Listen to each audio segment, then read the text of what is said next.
Hi, everyone. Thank you for joining. We are going to give just a minute for folks to log on, make their way through Eventbrite to this event, and then we'll get started.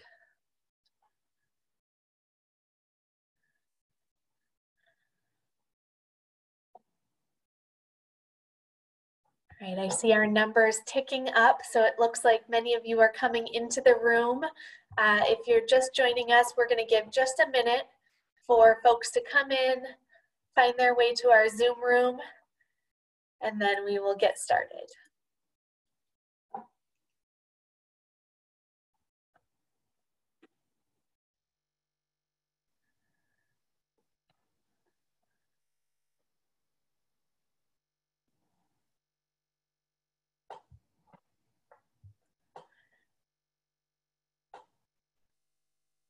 Good afternoon, everyone. If you're just joining us, we are just doing about a minute or two of wait time to allow people to make their way through the Eventbrite and into our room. So we'll get started in just a minute.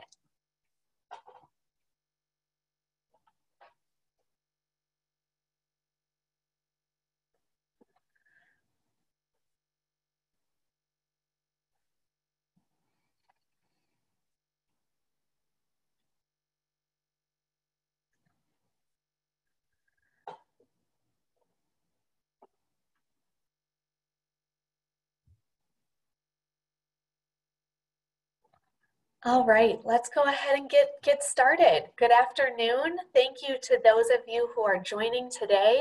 Today is our second webinar in our masterclass series. I'm so excited you're here.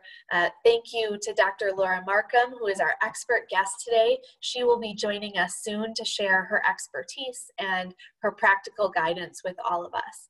And also, thank you to two families who have really supported VOCEL's work for quite a long time, Lindy Hirschstone and Chris Coetzee, and also Lindy and Michael Kaiser. Let me get my PowerPoint back up here on the screen for you all.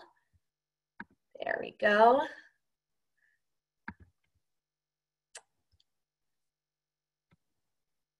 Okay, there we go. So a big thank you to Lindy and Chris and Lindy and Mike.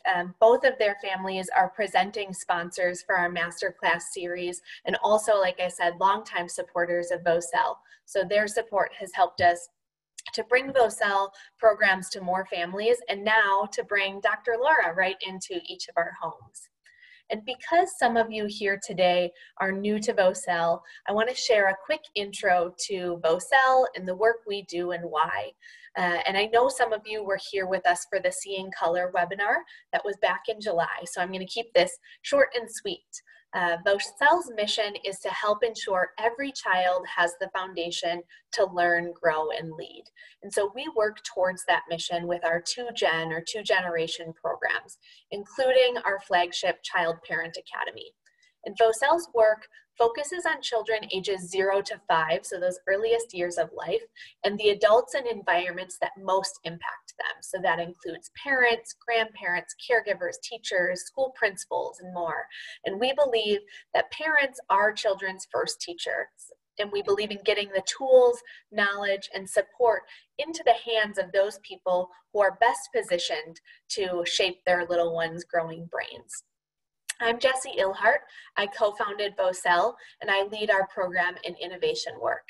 And I'm a preschool teacher at heart, and also mom to a 3-year-old named James. And recently, I've realized that VOCEL and our work sits at this unique intersection of school, science, and family. And many of our supporters and friends of VOCEL think of us or think of VOCEL as an early childhood education organization.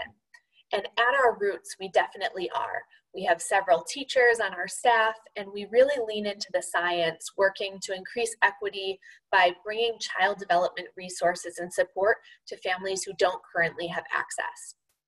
But we are also at our heart about the power of family.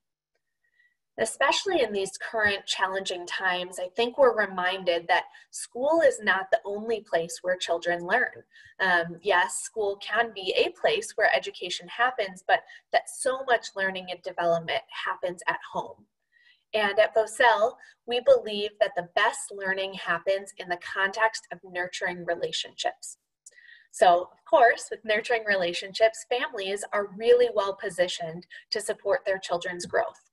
And part of that growth that I think we want for all children, including our own, is to learn how to be in healthy relationship with others. And that includes relationships with siblings. I love this quote from author Jeffrey Kluger. There may be no relationship that's closer, finer, harder, sweeter, happier, sadder, more filled with joy, or fraught with woe than the relationship we have with our brothers and sisters. I can imagine if you're joining us today because you have multiple little ones at home, then this quote might ring true for you today.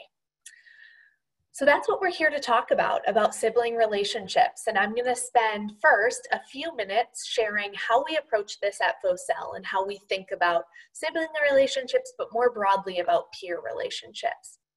Then I'll bring on Dr. Laura onto the screen, who will talk about what makes these relationships uniquely challenging, and she'll share some great practical steps that you can take with your young people at home to support them in having healthy sibling relationships. And then we'll close with Q&A.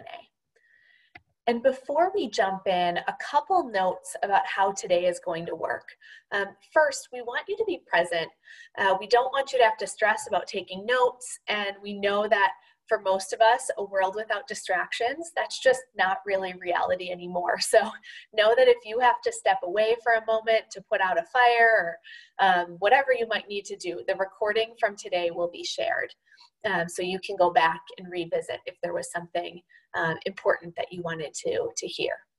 Second, we have a diverse group among us today. We're coming from a variety of life experiences. We have some parents on the call, some grandparents, some teachers joining us. So concepts and recommendations that we talk about today might be brand new or might be really familiar for you. And every child and family is really different. So what works for one may not work for another. So we hope that whether you get a new idea to try, or you hear something that makes you think differently, or you hear something that affirms that you're on the right track, everyone takes something of value away today. And finally, a couple of you submitted questions in advance, and we may answer some of those organically during my framing or Dr. Laura's remarks.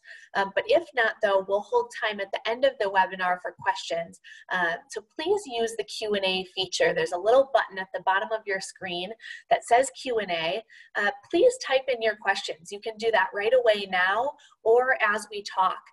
And Dr. Laura and I will try to answer as many questions as we can, because really we want you to get out of this talk as much as possible. So don't be shy, put that question out there. You can even there's the option to submit it anonymously. So if that feels more comfortable, please go ahead and do that.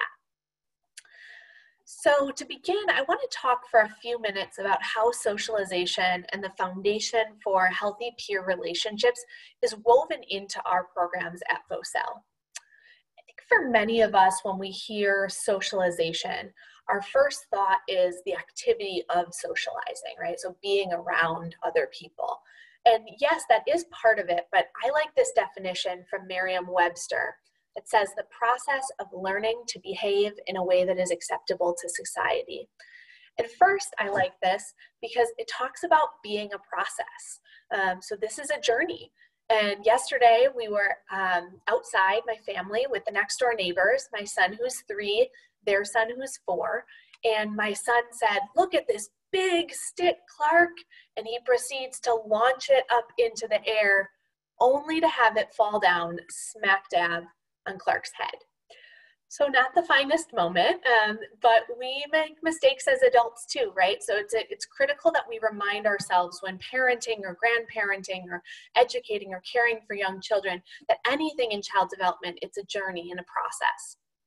Second, I like this definition because I think about how it might be an ultimate goal for us that our kids have healthy relationships with others, with peers, with friends, with coworkers, or with romantic partners, but we can start with siblings. And in some ways, it provides this practice ground, right, where kids can really develop that toolbox. So 3 strategies that we use in VOCEL classes, or that we support parents in our classes to try at home. First, carving out time for each child. Easier said than done, I know. We're going to talk more about that. Second, using play-based activities as a venue for socialization and social skill practice. And third, using specific tools and strategies to navigate and not prevent conflict. I'm going to talk through each of these briefly.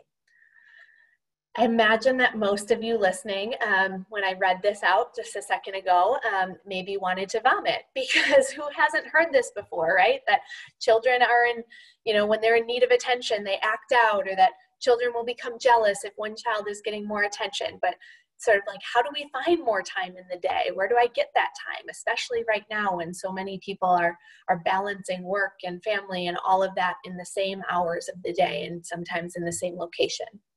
So one phrase and concept I love is Dr. Harvey Karp's Feed the Meter.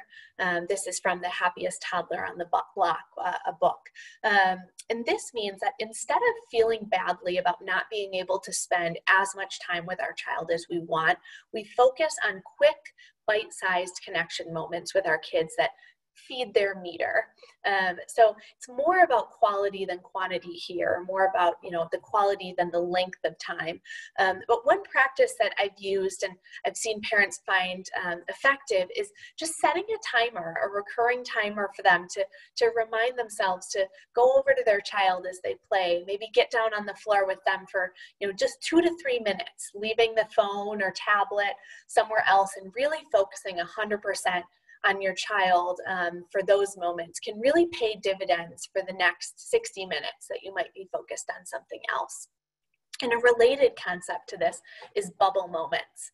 And bubble moments is a concept that comes from the TheraPlay Institute. You can think of bubble moments as any interaction when you and your child are figuratively in a bubble together, right? So focused on each other that everything else kind of fades away. And these are activities that typically include eye contact, some type of physical touch, and total presence. And so this could be something like holding your child and looking at them and singing a song together. One of my favorites is to hold my child's hands, look with eye contact at each other, and talk about and point at the different facial features that I love. So I love your eyes, I love your nose. Another one that our family support manager at VOCEL taught me is a game called I Say, You Say. And so you hold your child's hands and you together pick a silly phrase or a fun phrase and say it in different ways, and your child can mimic it. So if I said, pizza and ice cream, my child would have to repeat it back in the same way. And as you can imagine, it gets silly and fun, but I think the beauty of these are that they can be quick, 30 seconds, a minute, but they are highly impactful. And they allow us to give each child greater connection than maybe say an hour of playing with our child, but where we're actually maybe attempting to answer emails on our phone for much of the time, right? This 30 seconds but of really impactful connection can really pay those dividends. And then I'm thinking, how do I make these bubble moments or that time feeding the meter really get the most bang for its buck? So one way is to align it to each child. So last masterclass, we talked about equality versus equity, that with equality, everyone gets the same, and with equity, everyone gets what they need. So instead of saying, I'm going to read a story with each of my children separately, I think it can go a long way to tell our kids, I want to spend 5 minutes of special time just with you each evening. What do you want to do for your special time? So maybe for one child, it's drawing together. Another child, it might just be cuddling. And so choosing to feed the meter in a way that reflects each child is going to make it just that much more effective. On to the second strategy that we use at VOCEL in our classes and work with parents, we promote play-based activities. So instead of worksheets or games where there's a winner or a loser, we try to use play because it can be a great equalizer. So everyone can play in their own way, right? So it allows children who are younger and children who are older to interact and enjoy themselves together. And the authors of The Whole Brain Child, another book, talk about this idea that to have siblings with close long-term relationships, you can think of it like a math equation, where the time that they spend together in enjoyment should be greater than the time that they spend in conflict with one another. And now we're never going to get the conflict down to zero, right? But we can increase the amount of time that kids spend in enjoyment together by providing fun activities. So sensory bins, which you see here on the screen from a great Instagrammer, Busy Toddler, sensory bins are a great one because they can be enjoyed by kids really ages 12 months up to 12 years. I would argue even older. I really enjoy them and find it really soothing. So you can just grab an underbed plastic bin, and you might start with rice or dried beans. You could add some scoops, some funnels, cups of different sizes. You could use oatmeal or really any type of material that can be moved around and manipulated in different ways, and just let the kids play and see where they take it. And this type of activity is great because there aren't set rules for how to play. So you can think together with your partner at home or friends, or you can search on Pinterest for other activities that are similar where there's not really set rules and kids can play in different ways. And if you want more ideas like this today, that's a question that you could drop into the Q&A box, and Dr. Laura and I'm sure can share some tried and true activities. And then finally, I want to talk a bit about the conflict side. So a major part of preparing children to have healthy relationships is helping them to address conflict. And definitely, I think we can all agree that siblings give us the opportunity to address conflict.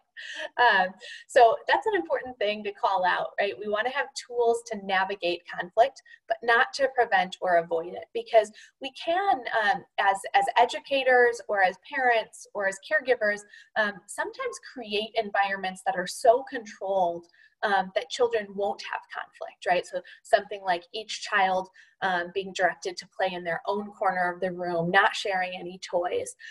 Ensure that that might make it easier in the short term for us, that there might not be those conflicts or those fires to put out, but it's also not doing the best by our kids to equip them for those inevitable moments when conflict will come up later in life. So 3 tools that we've used at VOCEL to support children in their conflicts are here on the screen. And first, this picture that's in the kind of upper left-hand corner of the 3 is a calm corner. And I would say that first, none of us, kids or adults, are good at solving problems when we're in the heat of the moment or feeling overcome with emotion. And especially for kids, their brains really can't access the part of the brain that allows for rational thought if the emotional control center of the brain is flooded.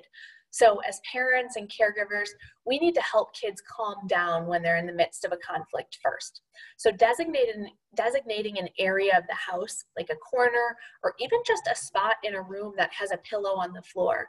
It's really important that this should not be a timeout spot. Rather, this is somewhere to go together with your child, where depending on their age, you might sit next to them or hold them and take deep breaths and begin to calm down together. So this is referred to as co-regulation, because before a child can learn to self-regulate or control themselves, they have to co-regulate, or they have to calm down with someone. And then children, after a while, they may begin to use a space like this, a calm corner, independently. Another thing that you could add to a calm corner is you could print out this relaxation thermometer, which you can see on your screen on the upper right-hand side. And this is a free printable from Vanderbilt's CSEFL website. It's a part of Vanderbilt University, and it's the Center for Social Emotional Foundations for Learning. And Hannah is, I think, putting that in the chat box, that link for you right now. Thank you, Hannah. And sometimes I've found that parents will have this on the wall by the calm corner with a clothespin attached. And so the child can actually move the clothespin themselves, say, oh, gosh, I'm feeling really mad right now. And then after they calm down, that now they're feeling calm, and move it to the bottom. And then finally, the final one on the list here, the middle one on the list, the second one, reserve judgment and affirm each child's feelings. this is another one that I think is much easier to talk about than to actually do, but it's really important because in the moment when, let's say, one of our kids grabs a toy out of the other child's hand or pushes their brother or sister, we often immediately and without thinking sort of categorize, right? One child as the aggressor, one child as the victim. And it's important to reserve judgment in those situations. Start instead with everyone calming down, taking a minute, and then when you talk, starting with, I want to hear how each of you was feeling. So you can use something like the picture at the bottom of the screen here, which is also from that same CSEFL website. It's a feelings wheel, or you could even make your own feelings wheel by asking your kiddos to make different faces, like an angry face or a sad face or a happy face. Take some pictures of them and print them out, glue them on a paper plate. That's a way to do it too, that your kids might love even more.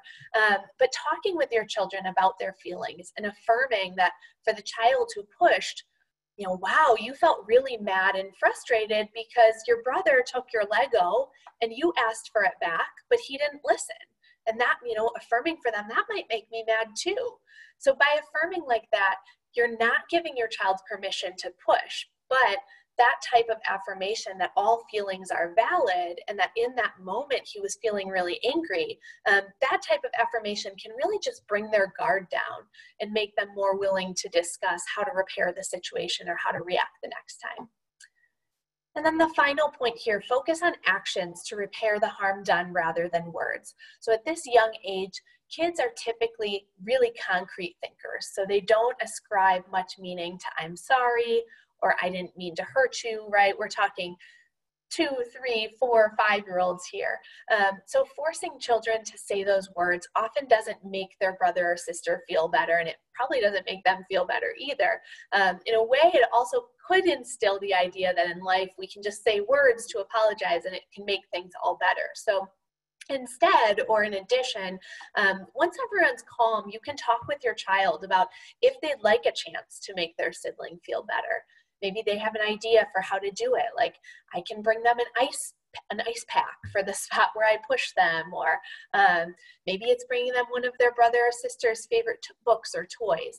And if your kids are old enough, you could even have one child ask the other child what would make them feel better and have them choose how the harm can actually be repaired. So these are just a quick overview of some of the strategies and approaches that we're using in classes at VOCEL, and that we're talking with parents about strategies that they can take from school to home. But we're also always looking for new approaches and expert guidance.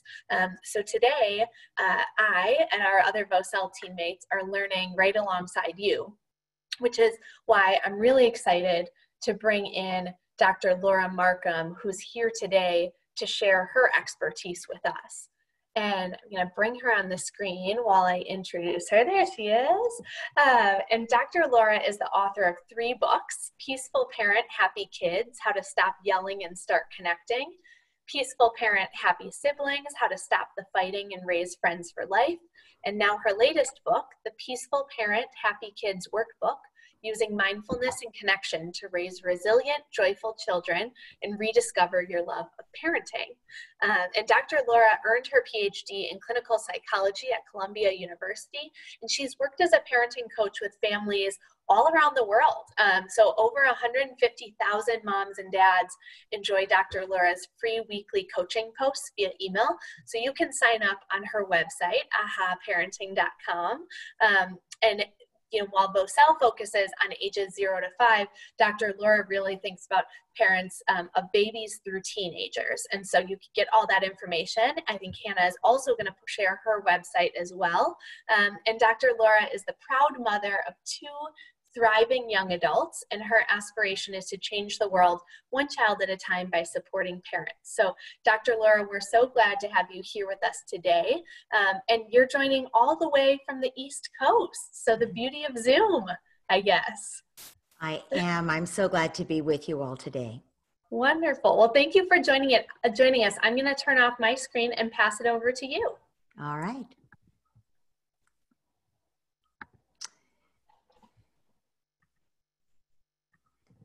So you are here today because you have more than one child, I'm assuming. So let's start with a quick quiz. Just keep track in your head. You don't have to have a pencil and paper for this, of the number of times these things have happened in your home in the past week. So your kids squabbled over your attention and you didn't know how to be in two places at once. Maybe that happened once a day. That would be 7 times in the last week. Maybe it happened once in the last week. If it didn't happen at all, you're probably not the parent of more than one child. Here's another one. Your kid squabbled over a screen device of some kind. Here's another one. Your kid squabbled over whose turn it was to get to be first or to not have to do something. Your kids were mean to each other or harassed each other or teased each other.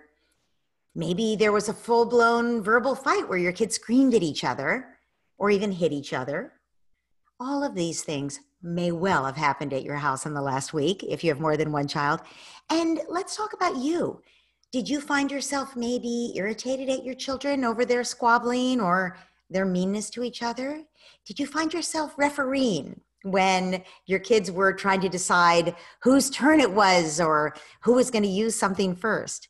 Did you possibly find yourself having to take sides and decide who was right or who was wrong and try to figure out, well, who had it first or who hit who first? Or did you find yourself yelling at your children when they were in conflict just to try to settle things down? So you could have had these things happen once a day, and there were 10 of those things I mentioned, so that would be 70 things. You could have had them happen many times a day.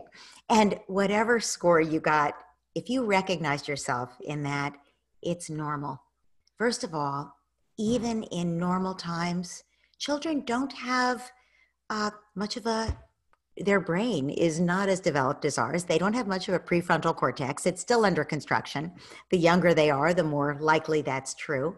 And they're still learning the basic skills to get their needs met without attacking each other. And of course, we know that so are we to some degree, even as adults. And of course, right now, it's a pandemic. So it's not surprising that in many homes, it feels like a pressure cooker and people are getting on each other's nerves and children are getting on each other's nerves and people are just having a hard time. So it's also not surprising if you have felt fed up or not sure how to intervene or just out of your league with things heating up in your home. So it's natural to snap. It's natural to shout threats at your kids, but it doesn't help, as you've noticed. And luckily, there's a better way. We can address the needs and the feelings that are driving our children's behavior. And when we do that, suddenly things begin to settle down and children begin to learn the skills they need to get their needs met in a more civilized way. So I'm going to give you today some concrete tools and strategies that you can use starting today, as soon as we're done today, to reduce the kinds of incidents I was just describing and to create more positive interactions in your home every single day. So let's start with, why are sibling relationships so challenging? Well, it's because of one thing I've already mentioned. Children are wondering, well, will I get my needs met? My parents are paying attention to the baby right now, or my parents are paying attention to my big sister right now. Who's going to take care of me? Right? Sharing parents is hard for all children. And if you have a high needs kid, it's especially hard for that child. Here's another reason it's so hard for siblings to get along, because often they're born with temperaments that clash. You might have a child who's really outgoing and always wants to engage with somebody and is always making noise and is in motion all the time. And then you might have an older sib who is really more of an introvert, likes to be left alone, likes no one to bother them, takes a long time to wake up in the morning and doesn't want anybody in their face, right? And you can see how those two kids might well end up getting on each other's nerves a lot, especially in a pandemic situation where there's more time spent in the family. Another reason that kids have a hard time with each other is just that they don't yet have the skills. I'm hoping that most adults have the skills to say what they need without attacking the other person. Most adults can delay gratification. Most adults can let someone have a lick of their ice cream or share something, let someone else have a turn. But children often can't, and the younger they are, the harder it is for them to do those things. So they don't yet have the skills. And of course, often there are old resentments playing a role between siblings. And what I mean by that is that when a baby is born, it's a hard time for older children in the family, for the toddler who's the next oldest child, if there's an oldest child in addition, for that child.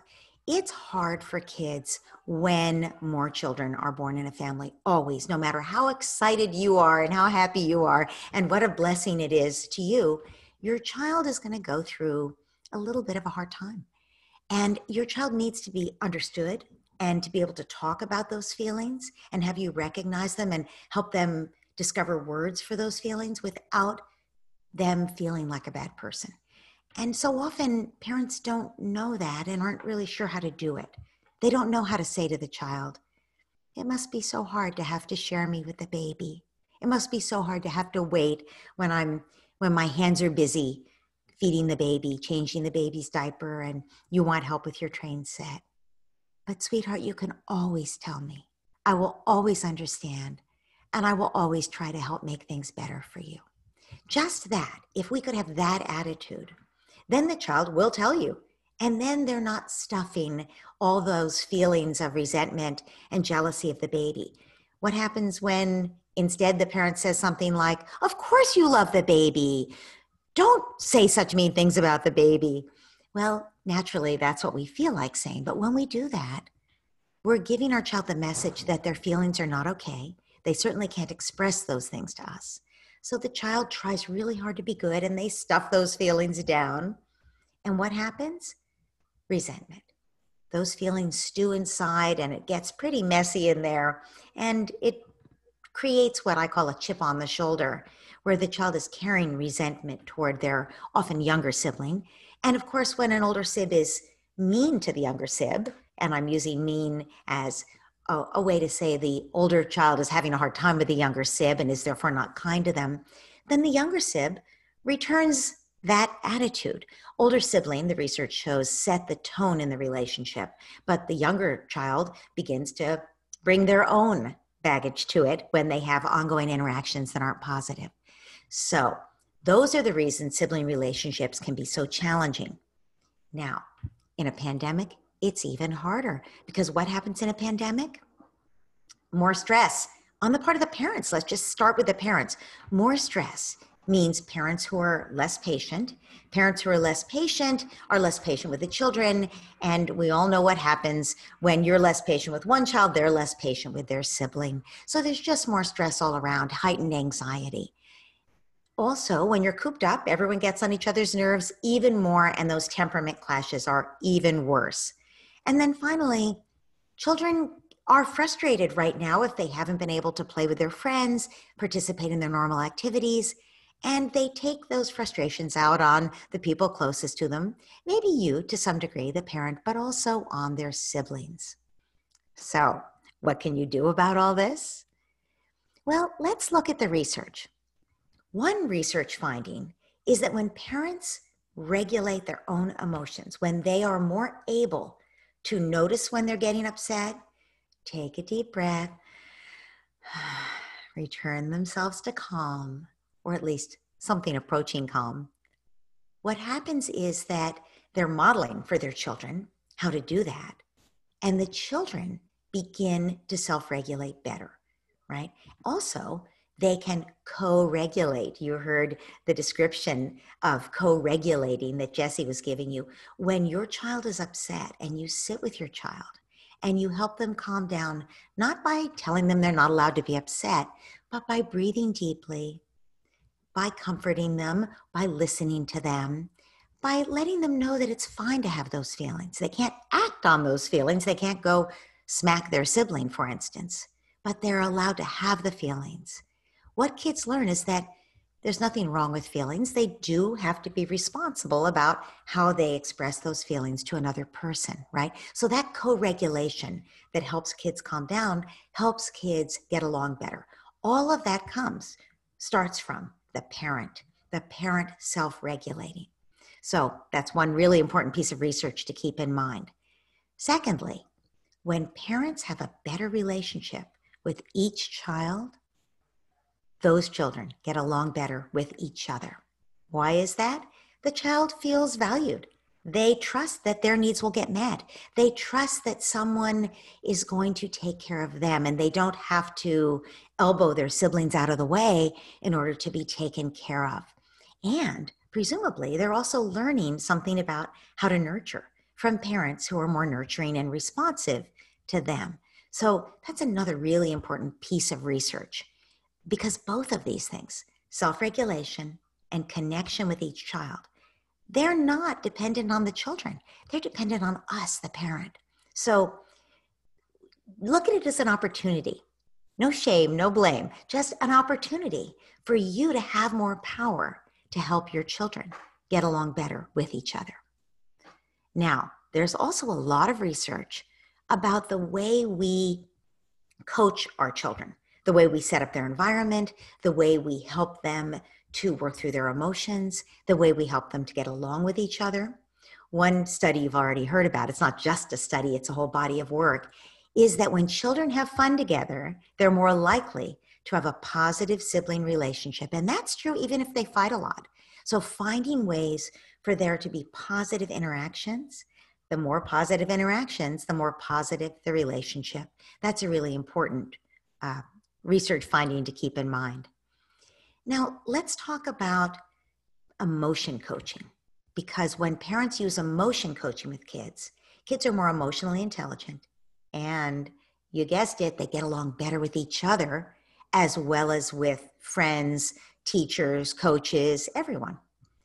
So emotion coaching is helping kids deal constructively with their emotions. All humans have emotions. All of us have to learn how to manage our emotions, how to allow ourselves to feel the emotions without repressing them, but also not just get swept away by them so that we end up, punching our sibling, for instance, or grabbing something out of their hands. All children need to learn this. And the best way for kids to learn how to manage their emotions is parents who emotion coach. This is a term that was developed by John Gottman, one of the foremost family researchers in the United States and really in the world. And he studied the way parents interacted with their children over long periods of time and watched whether the children developed the ability to manage their emotions in a constructive way that was emotionally healthy. And what he found is that most parents in the United States didn't. They didn't know how at the time he was studying this. And we're hoping that's gotten a little better now. But at the time he was studying this in the 60s, for instance, most parents were a little bit afraid of their children's emotions, or they punished the child for having a big emotion. So let's think of what that might look like. If you said to your child, "Oh, don't cry, we'll buy you another one," that would be your fear of your child being unhappy. Whereas maybe what's appropriate is to say, "Oh, you're so sad that that broke," right? Or if your child is angry, to say, "Don't you speak to your brother that way. You go to your room until you can calm down." Whereas instead, you might be able to say, "You are really mad at your brother. You can tell your brother what you need without attacking him," right? So you're coaching your child that it's fine to have the emotion and they can express it in a more constructive and respectful way. Those are examples of emotion coaching. So when we emotion coach kids, what we notice is that they become more emotionally intelligent and more able to interact positively with their siblings. Here's another finding that you'll find really helpful in daily life. You wouldn't have thought of this probably, but the way you discipline your child, any of your children, has a huge effect on how your child thinks about the world, thinks about relationships, and relates to their siblings. So if parents are more punitive, children are more punitive with each other. If you yell at your kids a lot, they yell at each other. If instead you can use some positive discipline strategies. So for instance, stop, drop, breathe. Your kids are driving you crazy. You're about to start screaming at them. Stop, drop your agenda just for the moment. Drop and take a deep breath. That interrupts the cascade of neurotransmitters that are about to send you over the cliff, right? Because if you were being chased by a tiger, if you were having to fight off a robber, you would not be stopping to take a deep breath. So fight, flight, or freeze, that state of emergency, can be interrupted. Maybe not with one deep breath, but if you take a few in a row, your neurotransmitters are saying, hey, no emergency after all. You can stop those. We don't need more adrenaline here. And you begin to calm down, right? So stop, drop, and breathe. That's the first thing, to calm yourself. And then when you need to correct your child, start by connecting. Start by connecting with the child. You might empathize. Oh, it looks like you're trying to get your sister to move. You want your sister to move. No pushing. Pushing hurts. Tell your sister, move, please. So you're not only setting a limit, he can't push his sister. You're acknowledging why he wanted to. You're connecting with him, and you're telling him what he can do instead. That is the most effective way to set limits, right? You understand, you empathize with what the child's trying to do. You set a clear limit, and you tell them what they can do instead to get their needs met. Basic positive discipline, or what I call peaceful parenting, because you're teaching kids skills that they will use for the rest of their lives to set boundaries on the way that other people act toward them and to get their needs met in life successfully. So when you do that, guess what happens? Your children learn those skills, and they know their needs are going to get met, and they know how to do it without shoving their sibling out of the way. So another thing that can really help, research shows, is a family culture of respect and kindness. And that sounds pretty vague. Like, of course we're respectful, of course we're kind. But what do you do when you get annoyed at your partner? Do you snap at them? You know, you're in the car, you're going to be late, you think it's their fault. Do you snap at them? That's not modeling respect and kindness, right? Or what about when one of your children teases the other? And you're like, well, I guess kids will be kids. But actually you could say, ooh, those are some words that could hurt. Those are some words that could hurt. In our family, our most important rule is kindness and respect, right? Are you mad at your brother? Because if so, you can tell your brother what you're mad about without teasing him. So we're setting standards. And when a child is uncivil to the other child, we're kindly, calmly intervening to reestablish the family rule about kindness and respect.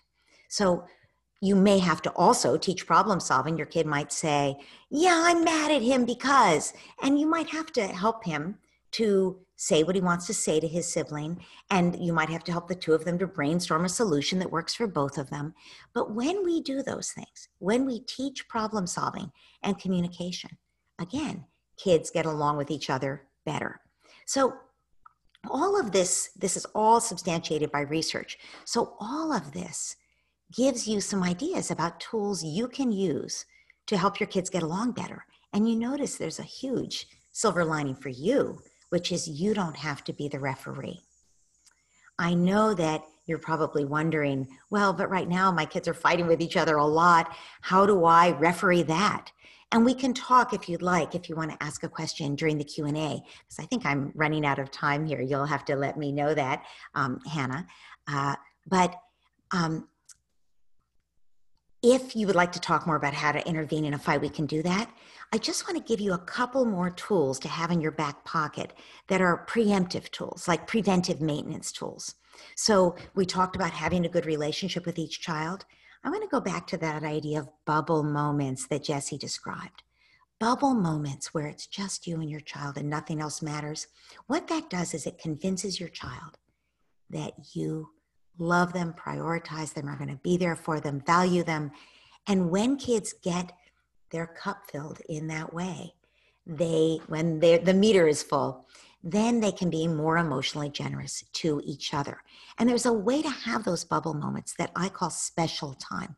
It's just every single day, set a timer and give each child one-on-one time. And when you have sibling rivalry, that is one of the most essential tools to do. And it's good if both parents can do it.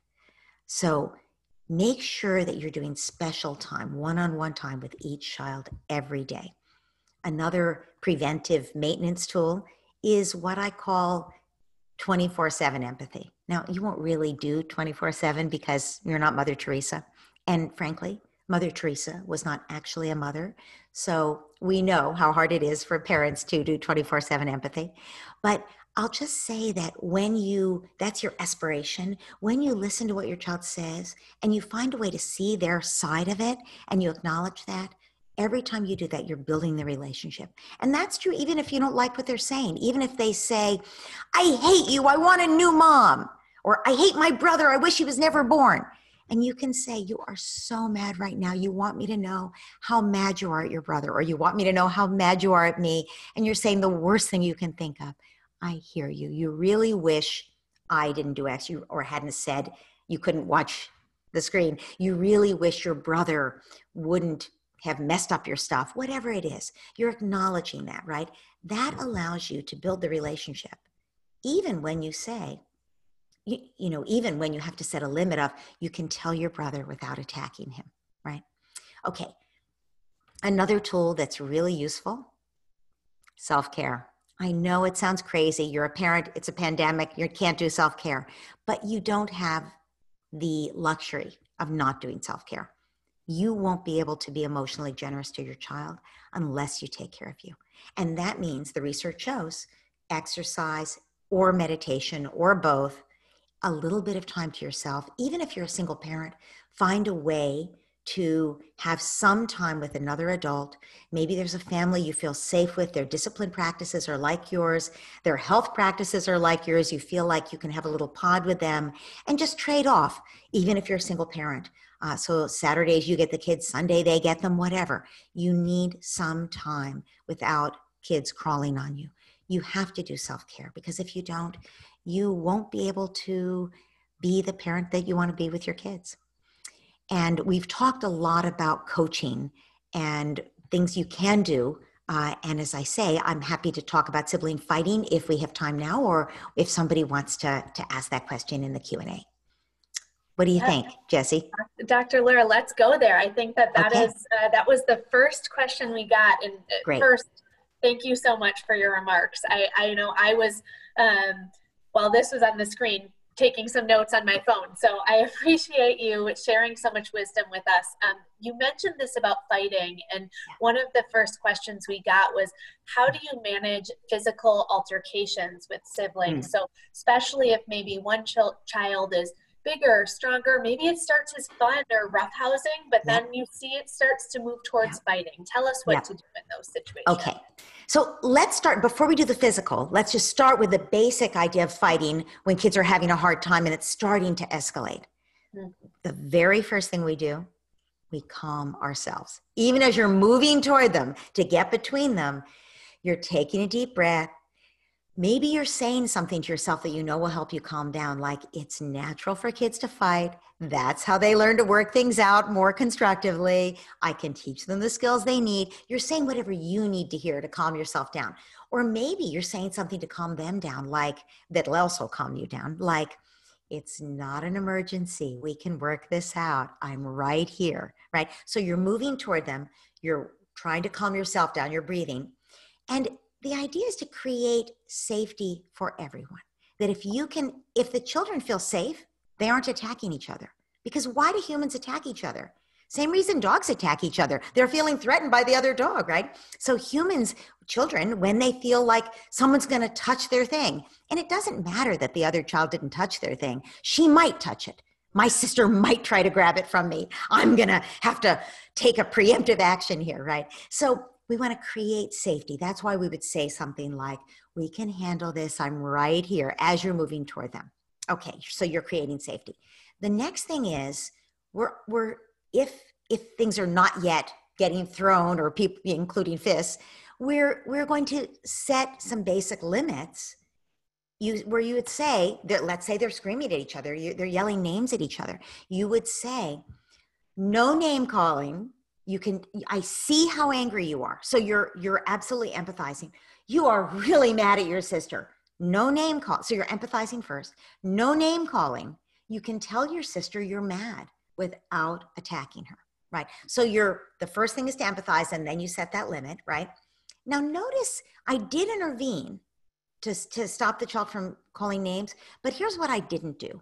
I didn't come running and saying, you're the oldest child, you should know better. How could you do that? Because that's taking sides in a way that the research is very clear, creates sibling rivalry. Because think about it. If two kids are fighting and I come in and I say, oh, poor little one, oh, you bad kid, right? What's going to happen? How do they both feel? What's the takeaway? The bad kid is like, oh, I hate my sibling. My parents never understand. And they build more resentment and animosity. And the kid who I said, oh, poor little one, that kid is like, ooh, mommy always protects me. But I can't necessarily protect myself, but I wouldn't mind getting my sibling in trouble by saying that he hit me when he maybe just sort of acted like he might, right? So when we intervene, we're creating a victim and a perpetrator, and we're creating more sibling rivalry. So we're trying to avoid taking sides ever, right? But we do uphold the house rules. In our house, we don't call names, right? In our house, kindness and respect is our most important rule. Now, then we would say, it seems like you're really mad at your sister. What do you want to say to your sister?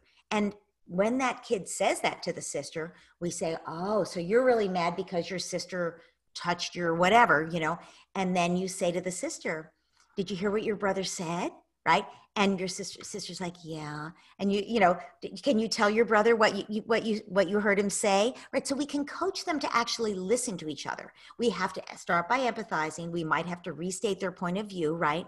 And then we get to a point where they're actually talking to each other, and we can help them make a repair, do a do-over, find a win-win solution. So that's the basic way you would intervene in a fight. But what if they're actually at each other's throats? You come in, you get between them. Whoa, whoa, whoa.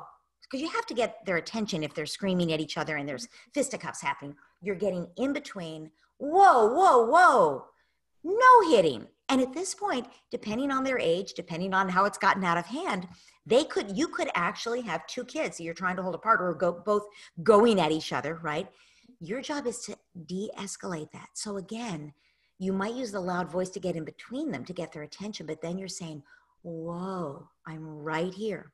We can solve this. Again, you're reestablishing safety.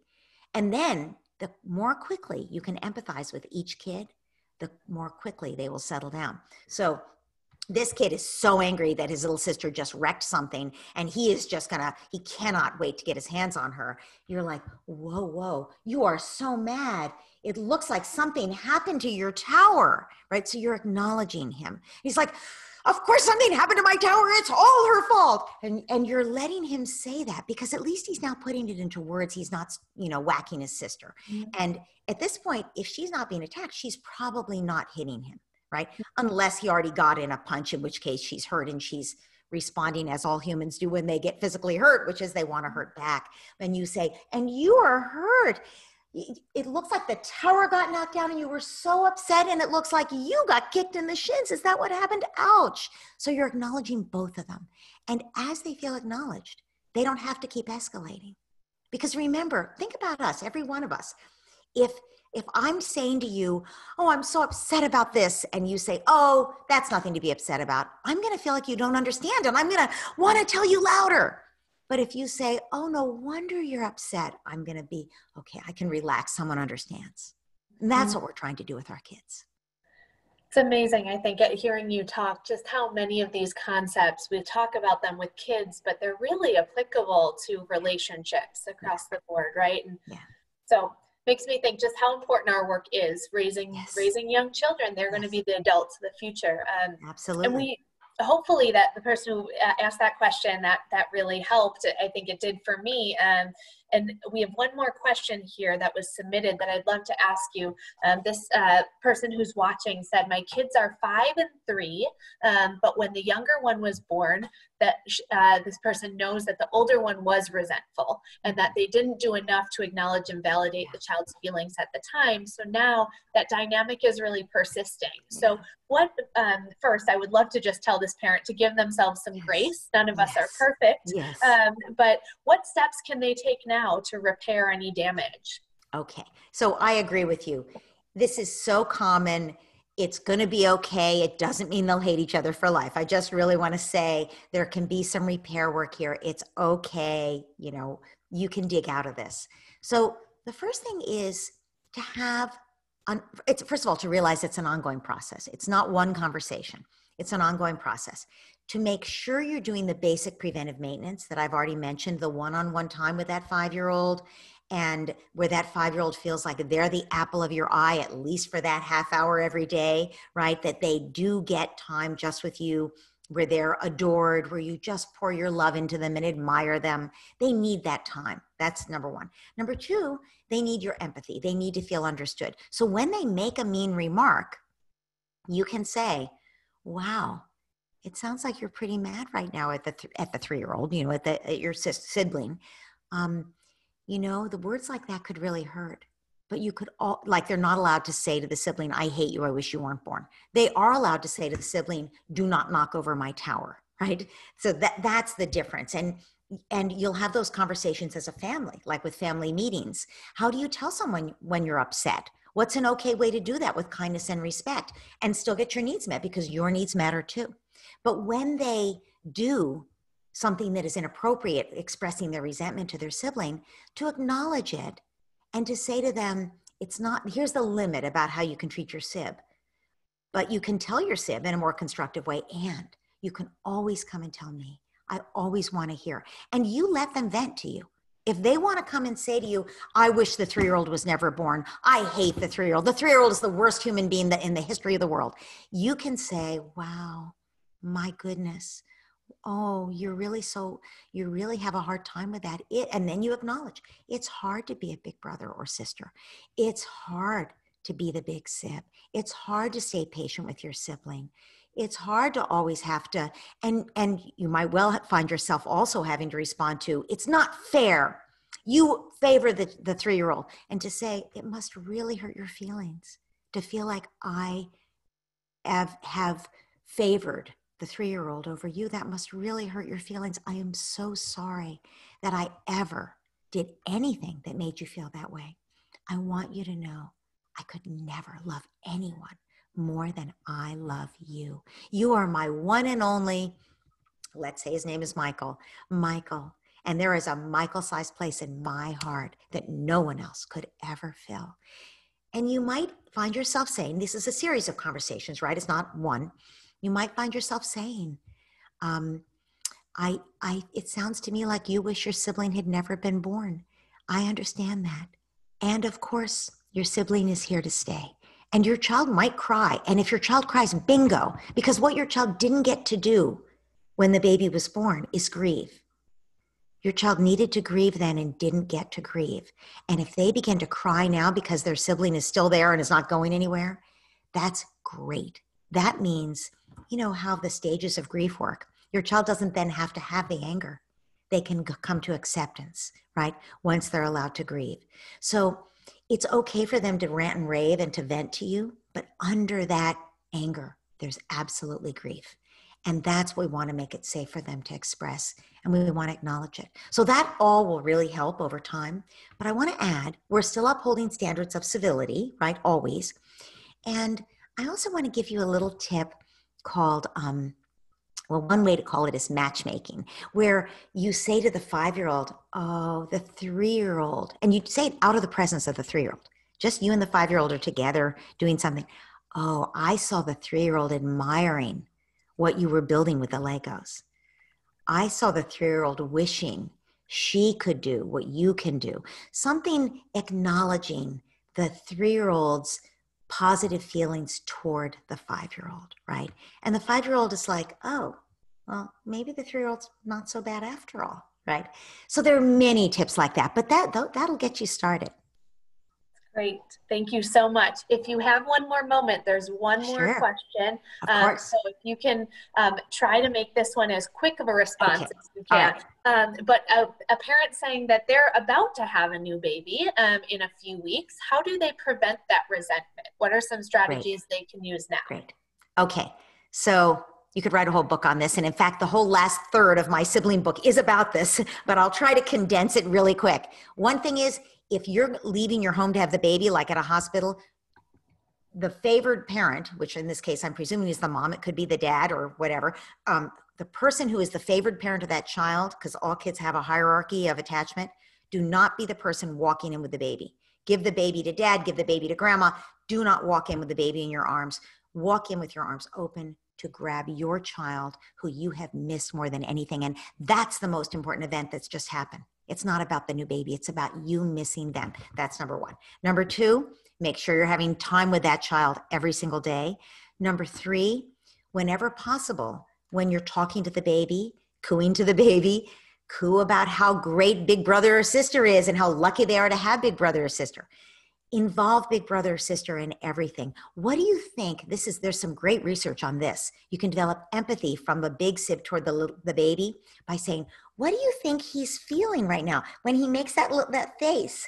What do you think he wants? Oh, he's starting to cry. What do you think he needs? Let your child become the expert. If they're old enough, if they're 3, even let them become the expert on what the baby needs, and let them see the baby as a real person who has thoughts and feelings, because they will develop more empathy. And the research shows a year from now, they'll have a better relationship. We could keep going, but that's enough to get them started. That's great. Thank you so much. This has been such a gift that you've given to us with all of your expertise and really, like you said, concrete things that we can start doing today. So thank you so much for being here with us. I'm going to bring some slides back up on the screen here. Let's do that there. So thank you to Dr. Laura. Also, I want to give another thank you. Oh, there we go. Another thank you to our sponsors for this event, Lindy Hirschstone and Chris Coetzee, and Lindy and Michael Kaiser. Thank you so much for supporting. For those of you who are listening, thank you to all of you for joining. VOCEL is an organization whose programs are funded by the generous support of many people like you out there. So people in Chicago and beyond who are supporting our work with young children and families. So if you appreciated what you heard today, one way that you can give is by texting the word VOCEL to the number 50155, or you can go to our website, vocel.org/donate. Another way that you can support VOCEL is by attending our upcoming master classes. So this was second in our series. We also just added an additional session by popular demand for next week called How to Talk with Children About Race. So it is next Tuesday, same time, 1:30 p.m. Central start.